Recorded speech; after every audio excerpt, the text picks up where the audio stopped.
think Joe will be able to play this week, Jay? He's doing anything and everything he can to. Is he going to practice today? Maybe he's estimated limited yesterday. Yeah, he'll. I think so. I think he'll be out there. I think everybody that was listed as limited will be out there today, with the exception of Hassan. You expect Hassan to miss Thursday? Yeah, I think he's doubtful for Thursday. Just with Khalil, he had 12 snaps on Sunday, mostly passing downs. With him, do you expect sort of a progression in terms of increased snap count, or do you think that with this game you'll let him loose? Do you have an idea of sort of the plan? Yeah, I think it'll be increased. And he was on pace. We didn't have a lot of defensive snaps in the second half last week. So, yeah, I think so. What have you seen from the Vikings defense? Yeah, really, really good. Really well schemed up. Really talented players, and they do a lot of things really well. That's what I've seen.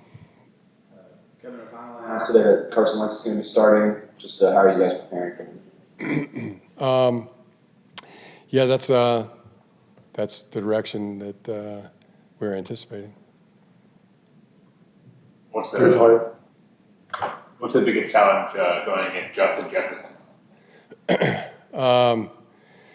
Great player, great competitor, elite skill set,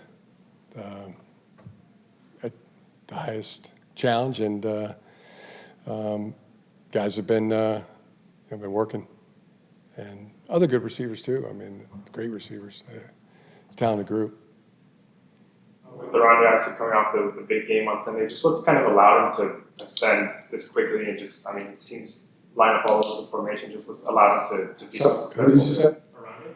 Oh, yeah, Oronde.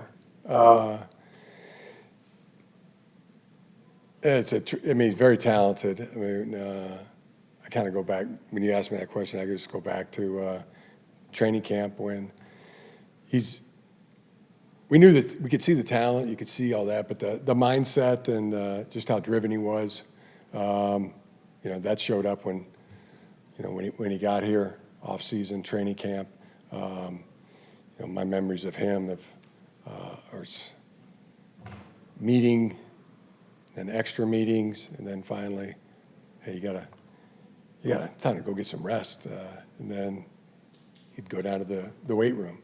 And I'd see him down there a half hour later, and really go back and get some rest. And then he's over in the training room getting treatment,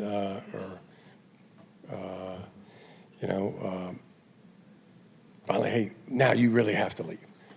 This is that kind of driven. That kind of player. Obviously, I'm sure a lot was poured in to him by his parents and his family, but it's there, and just a lot of drive and talent. Tito out for a little bit now. Is that an area you guys are going to maybe look to add a player, bring someone in, or are you comfortable with the group you've currently got? Don't say never. Joe is always looking, but yeah, it was a position that we were pretty deep at, and got guys that are playing well and capable, and so and then trying to also get back as fast as they can. So yeah, that's similar to the offensive line. I'm really pleased with the group in terms of both guys trying to get back, doing anything and everything they can to be out there, looking for a way to get in, not looking for a way to get out. And then the guys that have stepped up, Bobby Hart, Austin Deculus, Foster,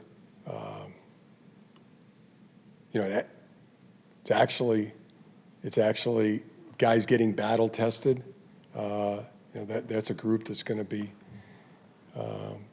potentially really stronger than where we started. So, how much do you think the line has improved since after the Giants game? You said the amount of hits Justin was taking was concerning. Do you feel like they've improved since then? I do. Yeah, I do.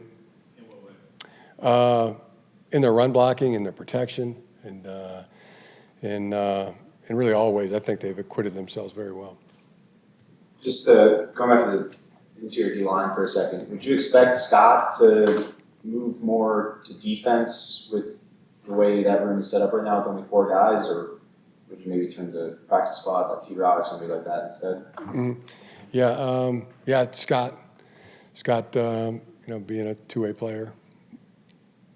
Coach, where are you with your defense right now? Is this something that can be fixed quick, or is it going to take a little longer to get things turned around?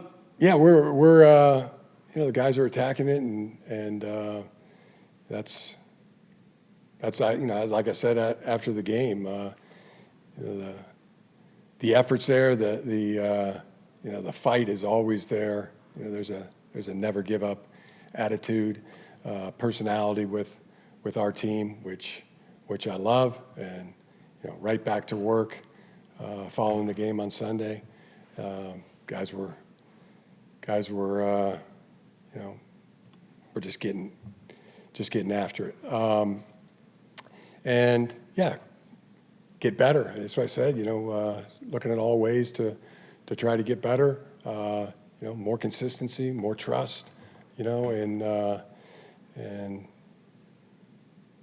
not always trying to make the play. Our guys are so like anybody who wants to make a play, wants to affect the game. Just doing their job and doing it at a really high level. Yeah, I think that's where we're trending. Is this one of those short weeks you're actually glad to be playing quickly after Sunday to get back out there and turn that around? Yeah, I mean, when they schedule the games, that's where we turn our focus. It's a 1 week league, and that's all your attention, all your focus goes to that game that you're playing. It's a big game because it's the next game, and I see that across the league, and I see that with our guys. Does Trey Pipkins have a chance to play this week, do you think? Yeah, possible. We'll see today, and those will be game time decisions, day of game decisions. And just going back to the game on Sunday, early fourth quarter, a 4th and 2, they were going to punt, and they ran the offense on the field, and you guys ended up taking a timeout there. Just from your perspective, what happened pre-snap there?